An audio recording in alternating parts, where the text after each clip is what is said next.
Hola, ¿qué tal? Mi nombre es Sujaila Jacqueline Barrios Bonifaz, soy estudiante de la licenciatura en Nutrición Aplicada por parte de la Universidad Abierta y a Distancia de México. A continuación vamos a presentar el caso clínico de una paciente que se presentó en el Hospital Municipal Juan Aldama Villa Nicolás Romero, en donde fui partícipe de mis prácticas profesionales. Antes que todo, es importante recordar que dentro del Hospital Municipal Juan Aldama Villa Nicolás Romero existen una diversidad de enfermedades que se presentan constantemente, pero específicamente en consulta externa y en hospitalización, las enfermedades que más se han presentado es la diabetes mellitus y las complicaciones en cuanto al descontrol y poco conocimiento de la enfermedad o el poco apego al tratamiento nutricional. Entendamos que una enfermedad no es consecuencia de la espontaneidad, sino que detrás de ella hay una coyuntura de diversos factores biopsicosociales que determinan la aparición y desarrollo de cierta enfermedad, como es la diabetes mellitus. A continuación vamos a desarrollar el caso clínico y cómo se trabajó de manera desde el punto de vista de nutrición. Se presenta una paciente femenina de 88 años de edad en estado inconsciente, por lo cual no se pueden hacer toma de medidas antropométricas en cuanto a peso y talla por medio de la báscula. Se hace toma de circunferencias para poder establecer su peso de manera estimada y su talla. En este caso resulta que la circunferencia media de brazo nos da en 21 centímetros, circunferencia de pantorrilla 26 centímetros, que sumado nos da un peso estimado en 47 kilogramos. Por otro lado, la media brazada nos resulta en 75 centímetros, que multiplicada por 2 nos da una estatura de 1.50. Todo esto nos da un IMC de 20.8, que de acuerdo con la guía de práctica clínica del paciente geriátrico o adulto mayor en el tratamiento nutricional, nos indica que un IMC debajo de 22 ya es bajo peso o desnutrición.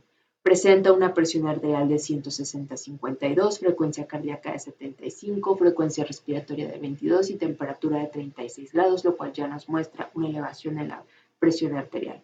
El diagnóstico médico que encontramos es de paciente femenino de 88 años que ingresa por diabetes mellitus descontrolada, neumonía y posible EBC. Es decir, en ese momento no se confirma, sino posteriormente de acuerdo a sus estudios. Se aplica un tamizaje MNA para valorar el riesgo de desnutrición, puesto que en la entrevista la familiar nos refiere que antes pesaba 57 kilogramos, lo cual ya hay un porcentaje de pérdida de peso importante. En el MNA que pueden ver a su lado derecho, se hacen en dos partes. El cribaje nos muestra un resultado de 8 puntos, lo cual nos dice que ya está en riesgo de malnutrición. Al continuar con la segunda parte, que es la evaluación que se le hace al paciente y al familiar para ver cómo son sus hábitos alimenticios, nos da un total de 7.5, lo cual nos indica que ya está en un estado de malnutrición.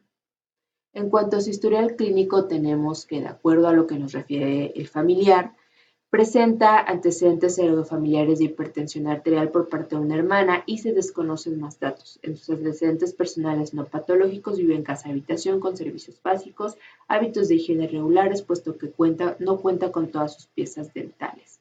Consumo inadecuado de alimentos en calidad y cantidad. En este sentido, se determinó que el consumo es inadecuado por medio de su recordatorio de 24 horas que se le hizo a la paciente que vive con el familiar que nos refiere este consumo inadecuado. Antecedentes personales patológicos. Presenta diabetes mellitus tipo 2 con 3 años de evolución, HAS de 1 año de evolución, sin control farmacológico, alergias y toxicomanías interrogadas y negadas. El diagnóstico médico nos muestra que es una paciente de 88 años con estado neurológico deteriorado debido a la diabetes mellitus descontrolada, neumonía y posible EBC. En cuanto a las patologías que presenta, la neumonía posteriormente se descarta. Sin embargo, se confirma el EBC, que es un síndrome de déficit neurológico focal debido a un trastorno vascular que lesiona al tejido cerebral. En los factores de riesgo encontramos enfermedades como diabetes mellitus, hipercolesterolemia, cardiopatías, hipertensión arterial, edad, sexo, antecedentes, tabaquismo, embarazo, dislipidemias, medicamentos, etc. En este caso, la paciente muestra más de 3 factores de riesgo. Los criterios de diagnóstico es el colesterol elevado, que más adelante vamos a ver cómo cuenta con ello, la presión arterial elevada cuenta con ello, la enfermedad crónica presente como diabetes mellitus o HAS, ella tiene las dos, estenosis mayor al 50%, afección motora sensitiva, disfasia o afasia y alteraciones visuales, las cuales se confirman posteriormente. En cuanto a la hipertensión arterial, recordemos que es una elevación constante o persistente de la presión arterial, se considera normal cuando se encuentra en un rango no mayor a 120/80, según las guías de la AJA. Sin embargo, esta paciente presenta una presión arterial elevada, por lo cual ya se considera un HAS en un grado 1. Los factores de riesgo es el tabaquismo, factores medioambientales, genéticos, estilo de vida, obesidad, enfermedad previa y sal en la dieta. En el caso de esta paciente presenta más de 3 factores de riesgo. La diabetes mellitus tipo 2 es una elevación de los niveles de sangre en glucosa en donde se ven implicados factores como el metabolismo de los lípidos, las proteínas y los hidratos de carbono. En cuanto a los criterios de diagnóstico, se determina que es diabetes cuando presenta una glucosa al azar mayor a 200, glucosa en ayunas de 126 y hemoglobina glucosilada de 6.5%. En el caso de esta paciente se va a determinar con base en sus estudios bioquímicos que cuenta con los criterios de diagnósticos de las 3 enfermedades. Factores de riesgo en el caso de diabetes es genético, sedentarismo, estilos de vida, obesidad, sobrepeso y enfermedad crónica presente, la cual presenta más de 3 factores de riesgo. El diagnóstico nutricional, recordemos que es un adulto mayor de 88 años de edad con un IMC menor a 22, por lo cual se determina como bajo peso, y al realizarle el MNA nos indica que tiene una malnutrición, por lo cual se inicia con soporte nutricional. En sus estudios de laboratorio encontramos la glucosa en 455 miligramos sobre decilitro, colesterol total en 231, triglicéridos en 219, lo cual representan valores elevados respecto a los parámetros normales y que a su vez confirman las 3 enfermedades en cuanto a sus criterios de diagnóstico. En el tratamiento médico encontramos que se le otorga a la paciente fenitoína, que es un medicamento del sistema nervioso antiepiléptico que inhibe la propagación de la actividad convulsionante en la corteza motora cerebral. La única interacción que tiene con algunos nutrimentos es que pueden presentar niveles séricos disminuidos de ácido fólico y sucralfato, es decir, hay que tomar en cuenta en su alimentación una buena aportación de ácido fólico. También puede tener un poco de intervención con la vitamina D. En cuanto a la insulina, no presenta ninguna interacción fármaco-nutrimento, salvo el alcohol, pero no es el caso de esta paciente. En el tratamiento nutricional se le otorga una dieta integral de 1.300 kilocalorías con base en el cálculo de la guía de práctica clínica que nos da un parámetro cuando la paciente presenta un IMC menor a 22. Con base en ello se hace su distribución que corresponde al 50% de hidratos de carbono del B, 30% de grasas modificadas en calidad y 15% de proteínas con base en gramos sobre kilogramo de peso. Se le otorga vía sonda nasogástrica con Proteinex, dieta artesanal en polvo licuada con 3/4 de taza que corresponden a 44 gramos de proteína. Se divide en tercios de 433.3 mililitros por toma.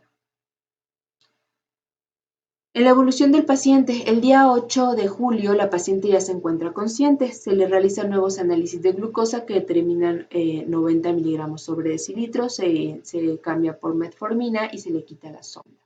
Se prescribe una dieta en papilla baja en hidrato de carbono por parte del servicio médico. Su peso actual estimado sigue siendo estimado de 45-100, un IMC de 20, lo cual nos sigue dando desnutrición. Se hace un nuevo cálculo de requerimiento para aumento de peso por 35 kilocalorías por kilogramo de peso, nos da un total de 1.578 kilocalorías. Se otorga plan de alimentación con dieta hospitalaria, baja en hidratos de carbono, específicamente para diabéticos, en papilla para empezar a valorar la deglución. El día 9 de julio se valora la deglución, se valoran los signos físicos, se encuentra la paciente estable, ha tenido una buena tolerancia con la comida, por lo cual se otorga una plática orientativa sobre las complicaciones y definiciones de la diabetes y se le recomienda agendar una vez que se dé de alta cita en el servicio de nutrición.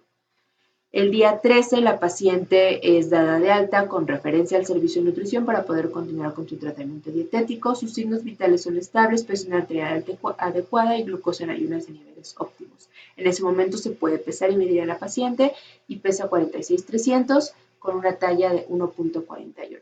Posteriormente, acude a consulta de servicio de nutrición, en donde se hace la toma de sus medidas antropométricas, peso de 46,500, talla de 1.48, nos da un IMC de 21.23, que si bien ha ido aumentando a lo largo de los días, aún se sigue considerando como bajo peso. y obviamente seguimos con diabetes mellitus. Se realiza historial clínico, se realiza un análisis de frecuencia de alimentos y se otorga un plan nutricional con base y ajustado a sus necesidades y a sus requerimientos y a sus a posibilidades. Se otorga una alimentación de 5 tiempos de comida debido a que es diabética. Se les recomienda estar comiendo de cada 3 a cada 4 horas. Se le explica el sistema de equivalentes y con un ejemplo de menú. En la parte de atrás de su plan se le da un listado de equivalentes con los que puede estar cambiando estos números. Se le explica, por ejemplo, que puede estar cambiando verdura por verdura, fruta por fruta, respetando siempre las porciones adecuadas.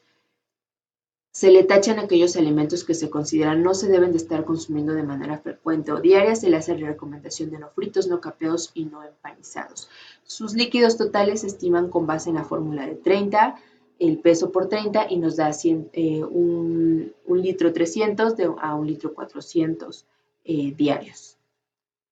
Y bueno, la alimentación, a manera de conclusión, la alimentación es una necesidad fisiológica en donde la nutrición es la encargada de hacer funcionar todos nuestros sistemas y gracias a ella es que se tiene una adecuada asimilación y metabolización de los nutrientes, como pudimos darnos cuenta en el caso de esta paciente. Como nutriólogos, la clave siempre va a ser educar en la elección de los tipos de alimentos, dar a conocer las cantidades de energías diarias y equilibrar los macronutrientes con base en la calidad y no en la cantidad, pero además con base en dietoterapia de acuerdo a cada tipo de enfermedad.